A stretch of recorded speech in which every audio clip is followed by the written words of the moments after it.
जब हम मछली खाते हैं, ये मछली खारे पानी में तैरती है। जब खारे पानी में तैरती है, खारा पानी पीती है, उसका गोश्त खारा होना शुरू होता है। मेरे रब को मुझसे प्यार है, हम सब से प्यार है। मेरा रब मछली को ऑर्डर करता है, तुम्हारा गोश्त खारा हो चुका है, तुम्हारा गोश्त मीठा होना चाहिए ताकि मेरा बंदा गोश्त खा सके।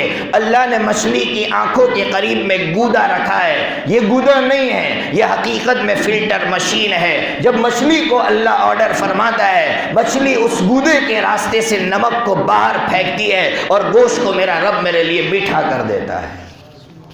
ये है मेरा अल्लाह जो मेरे लिए ऐसे ऐसे इंतजाम कर रहा है, और मैं हूं कि उस रब को हफ्ते में एक मरतबा याद करता हो, उस रब को हफ्ते में एक मरतबा याद करता हो, जो मेरा रब मेरे लिए हर लम्हा न जाने कैसे कैसे इंतजाम कर रहा है।